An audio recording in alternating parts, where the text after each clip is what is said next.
In 2014, when I was going to Ghana, I knew that I would be staying for a very long time. So I prepared myself to establish myself a business. Though I wasn't sure what kind of business that I wanted to do in Ghana. When I arrived, I realized that so many things have changed. So many things have changed.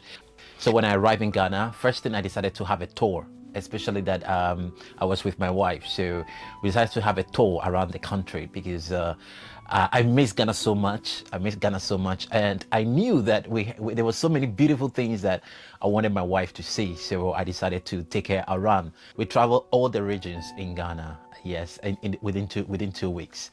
Yeah, and it was quite amazing and so fantastic. Later, my wife came back to Europe, and I was still figuring out what I wanted to do, what kind of business I wanted to do. I decided talking with few people, but I realized that because they knew that I came from abroad, the way they talked to me and the way they proposed things to me, I think they assumed that I have the money. So it's not about that I can able to handle that kind of business they're proposing, but also they think that I have the money so I can do it.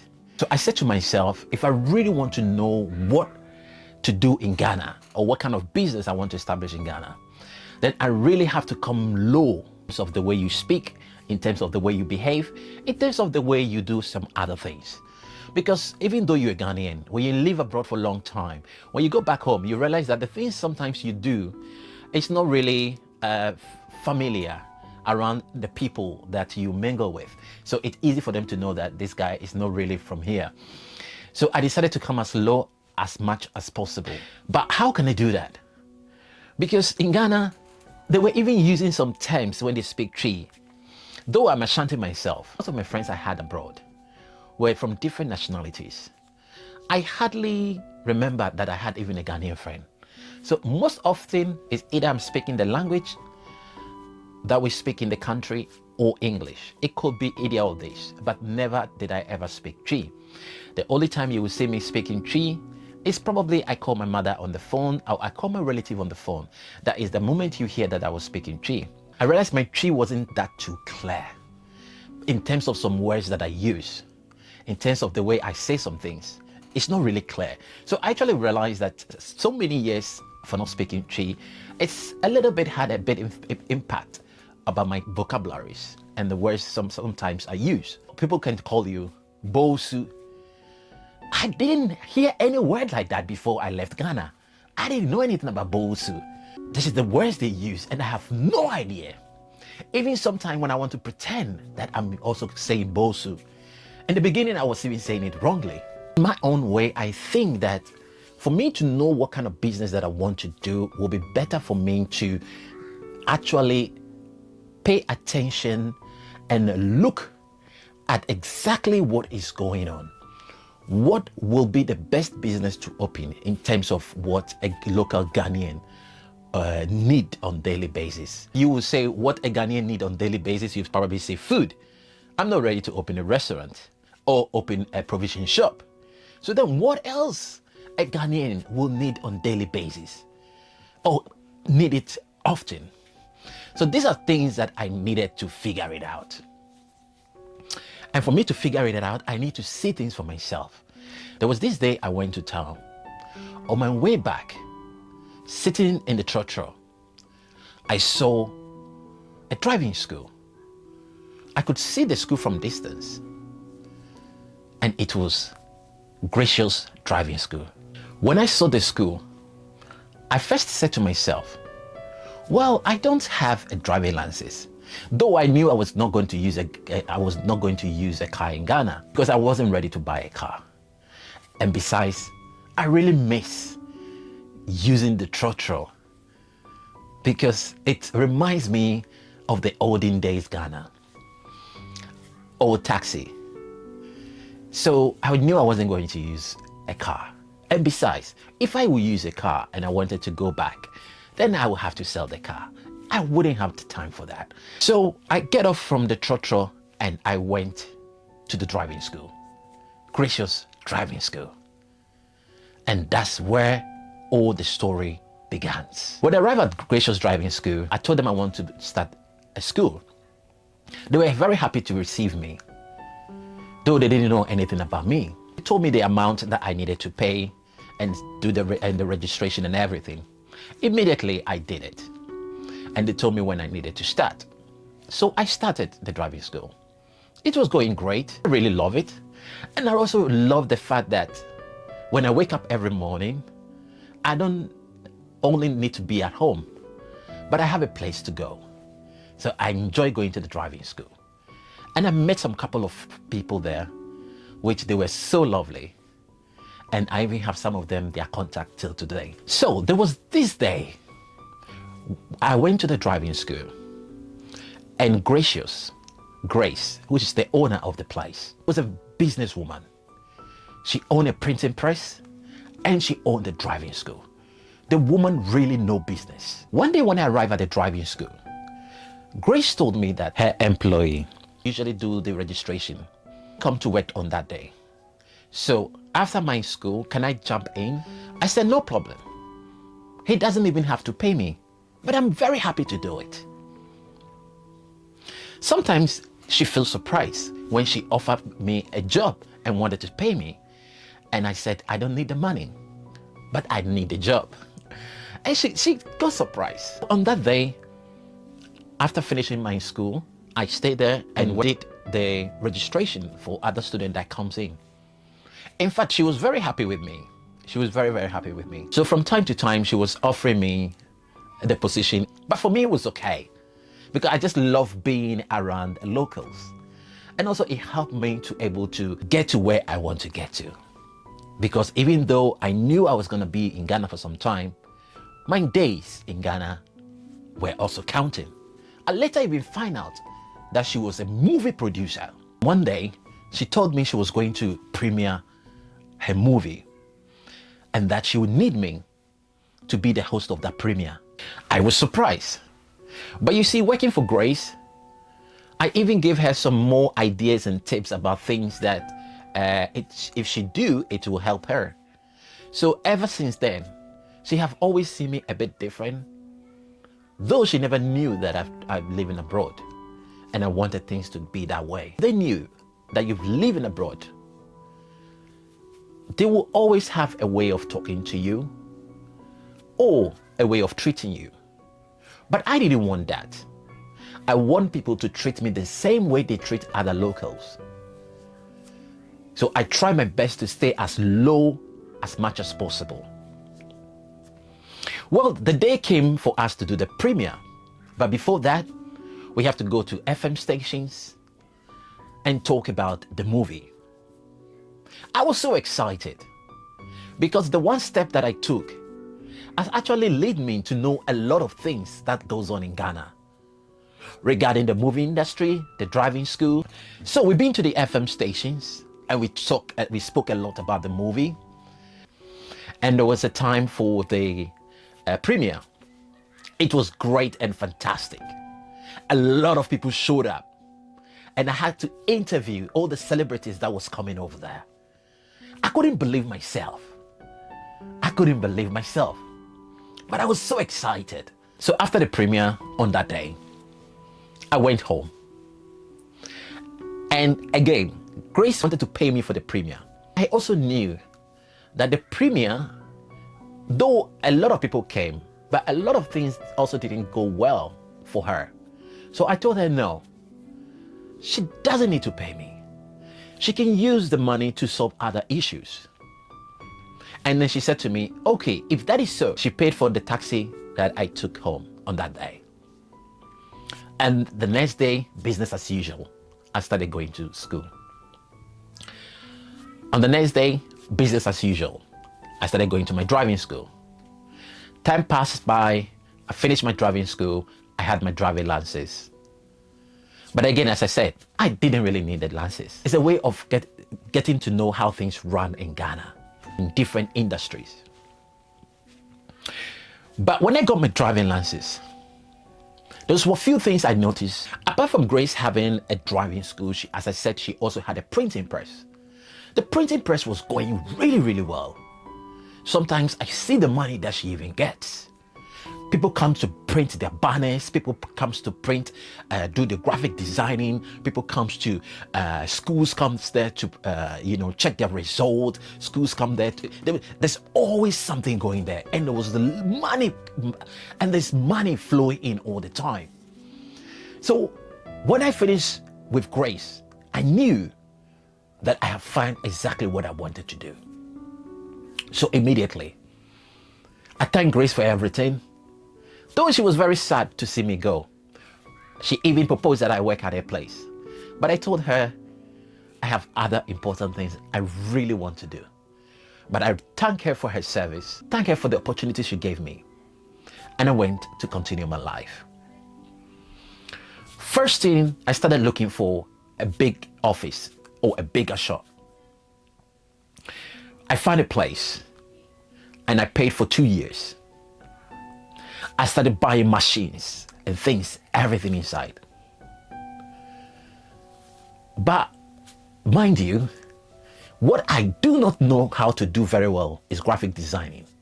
But though that wasn't my problem, I wanted to focus on my machines. I bought everything you need for a printing press.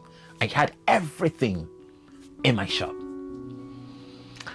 And I was ready to face the day. Immediately when I started working, I don't know how it happened, but people started recognizing my place and people started coming. The way people were coming to my shop to print their banners, to do the graphic designing, I was there all alone. And I said to myself, no, if I really, really, really want to be able to make everybody satisfied, then I need to get some few employees to work with me. But guess what? The first employee I had was a female lady. Her first day, she was 2 hours late. When she came, her attitude. So what I decided to do is that same day, I fired her. I fired her because when I see the service I gave to Grace, I think I deserve better. I paid her for the whole week. It wasn't a problem for me. So that she doesn't have any bad intention about me. So even though I fired her that day, I paid her for the whole week, even though she only worked for a couple of hours. So what I said to myself was, no, I will stay and work by myself. Because sometimes things that you expect from people, you don't get it that way. And they don't know how much you have to go that low to able to get to where you are. People sometimes don't appreciate when they have some opportunity. I took every opportunity I had from Grace. And that's why I was able to know what kind of business I wanted to do. So since then, I decided to work by myself because I didn't want to have any problem with anyone. Business was going well. Business was going well. From time to time, my wife was coming to check up on me and see how things is going. That if I really opened the business. She came, she saw things for herself. She was so happy for me. But then one question she kept asking is, when you decide to come back or when you are coming back, what's going to happen to your business? Well, at that time, I didn't think about it that much. But I said to her, well, I would find the right person to handle it when the time comes. As the day was coming by, my days in Ghana was coming to an end and I needed to come back and join my family. But I wanted to find the right person that I needed to leave this business for, and that this person can manage this business the way I will be managing the business myself. This is a very difficult thing to think about. 6 months for me to leave Ghana. I started looking, putting on the internet, searching for people, searching for this one person to manage the business. For the whole 6 months, I didn't have any person that I could trust. Those that I met, it's either they are even late on their first day or they call sick. It was one issue of the other, one issue of the other. Until it got to 2 weeks that I needed to leave Ghana but I still haven't found anybody to manage the business. I started panicking because the business was booming. The business was booming. It was just me. Any money that I make from the business, I only need what to eat, and the rest I deposit at the bank. I didn't need to spend that much money because I wasn't going out often. Any money that I made from the business is usually deposited at the bank. Now, who is going to manage the business was the issue. Few days left. Then it got to a time I had just 1 week left. 1 week. That was when Sarah came. Sarah found the job offer online and she called me and I told her to come for an interview. And so she came. When she came, I knew she was the right person because she was a single mother. So I knew that she has passed through a lot and that she knows how it is to really be a responsible person. And I like her from the start, the way she was talking and the way the interview went. I knew I have found someone. But I have few days to teach her how things work. But the great thing is that she was a fast learner, so it was also very easy for me. But when she came, the first thing I asked her is, do you live nearby? Because when I posted the job offer, I said I wanted someone who live very close by so that they didn't only have to rely on transport. That even other days that the transport wouldn't work or anything, they can even make their way to work. So I asked her and she said she lived just close by, about 50 minutes walk. And I said, that's okay. I was quite excited. I showed her everything. Finally, I have found someone. 2 days before I left, I said to her that I needed to know where she lived. You know, in Ghana, this is a traditional thing. When somebody works for you, it is very important for you to know where the person lives. Though in Europe and elsewhere developed countries, employers take your address and that's enough for them. But in Ghana, we need to go to your house to see where you live. In that case, if something would happen at work and we're calling your family and they're not picking, we can make our way to your house and let them know if there's something. I told her I wanted to go see where she lived because that was very important. Because I can leave my business for somebody that I have no idea where the person lives.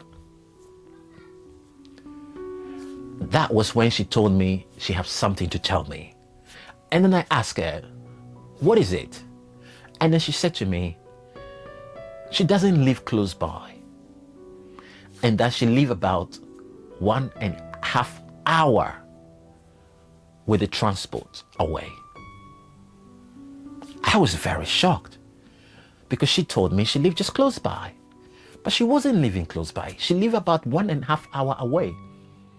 But that wasn't even the case. The case was also that where she's even living or where she stay, the owner of the house has told them to leave. So the mother is taking her child to live somewhere. And if she will have to go follow them to where where the parents are going to live, or where the mother are going to live with the child, that means that would take her 2 hours to get to work. So she don't know what to do, and she didn't know how to tell me. But then I said to her, why are you saying this to me when I have just 2 days to leave Ghana? What can I arrange at this point? I was shocked, but I just need to go with the flow. So I said to her, okay, I will still go and see where you live now. But the only thing I can also do is that where I am living, because I was living in a self-contained all by myself, but Because I was leaving, I already asked my brother to come and stay in the house so that the house doesn't be empty. So if that's the case, you can live in that house with my brother. You know, you don't have to pay anything. You don't have to pay anything. Yours is to get up in the morning and go to work. And she thanked me. So the next day I went to see where she was living. Unfortunately, it was very sad because where she was living in an uncompleted house. There wasn't even a window. So I think that the person is coming to recontinue their house. So they want them to evacuate from there. But anyway, things are already late for me. After seeing the place, then I went back. And then I spoke with my brother about her. That I have no option. She's the only person that I needed for her to look after the business. So if I want her to able to look after the business very well, then of course I also have to make sure that she is comfortable. So that is why I want her to come and live in our house. For my brother, it was okay because there have so many rooms. So it wasn't a problem. Anyway, my time was up for me to come back to Europe. I came back, but mind you, before I left, the telephone line at the office, I didn't disconnect it. Why I didn't disconnect it was because I knew that if I disconnect the line, the only way for me to reach her would be only on phone, on the mobile phone. And the mobile phone, anybody can be anywhere and talk to you. But with a landline or with a telephone line, call the office, and she's there, she will pick it. When nobody picks it, means there's nobody there. So that's why I didn't disconnect the line. When I came, things were still okay. The first week was okay. Anytime I call, she's there, she's working and everything. Before I left, I told her that at the end of the month, she pay herself, pay any expenses or maintenance, and then put the rest of the money at the bank. That's what I told her. The first month came to pass. On the second month, that was when everything started. She started work at 8 o'clock. I will call from 8 a.m. to 8 p.m. and nobody will pick the phone at the office. At 9 p.m., I will still keep trying till 9 p.m. And that's when she will finally pick. And then she would tell me there was a power cut. So she couldn't stay inside the office because it was very hot. So she was sitting outside. The funny thing is that this was not just one time or two times. It continued and continued and continued. To the fact that even money for her salary, I needed to send the money from Europe, from here to over there for her, because she couldn't make that much money that she could even pay herself, not even to talk of maintenance or paying for other bills.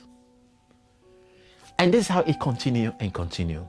But mind you, in the same business, when I was there, I was making so much money a week. I could make about 10 to 15,000 Ghana cedis in a week. She couldn't even make that in a month because she barely even make 500 a week. Then I was asking myself, what is going on? Do I leave everything again and go back there to manage myself? I can do that. I can leave my family and go there. I think it could have been a great opportunity for her. She have an apartment. She doesn't have to pay any bills. She have a job. why she's doing things this way. Why are you doing somebody's work like this? But it continued. The second month, the third month, I have to be sending money for her salary. I said to myself, no, this can continue. This can continue. What I did, I called my brother back home. I sent him some money. And I told them to pick a couple of trucks and go to the office and pack all the machines over there. And lock the premises with the key to the landlord. Because it wouldn't make sense. It wouldn't make sense for me to be sending money. It wouldn't for someone's salary when the person is still working, has a job, yet he barely even make the money that I was making. Half of the money I was even making. The same job. So I said to myself, no. So I closed the shop. And of course, I even paid her. I even sent her 2 months salary, even though I know she hasn't worked for the following month. But I said to myself, as a single mother, she will need time to find a job. So I paid her for that month and I paid her for the following month. And that was how I lost my business that I established in Ghana. That was very sad because I had to go through a lot for me to figure out what I wanted to do or what I wanted to establish. Also, I said to myself, having a business in Ghana will also put pressure on me to be coming to Ghana often to check the business. But here am I. When I came back, it didn't even take 3 months. And I shut down the business because the pressure was too much and things were not going as planned. So there's one thing that I realized, that if you want to own a business in Ghana, or you living abroad as a Ghanaian, or anyone that wanted to go open a business in Ghana, but then after opening the business, you want to leave the business and come back and continue with your life here. The moment you come, just forget about your business. I know these days other people also tells me, oh, I have cameras everywhere in my business. I have cameras, see what is going on. Yes, I agree. The cameras will show you what you want to see. But sometimes the reality are also different. But in my opinion and experience, it's better for you to stay there and do your business rather than leaving everything behind. I hope you've learned a lot from my experience. Please subscribe to the channel as I have more stories to give you and we have more education when it comes to travel. My name is Henry. Thank you for watching.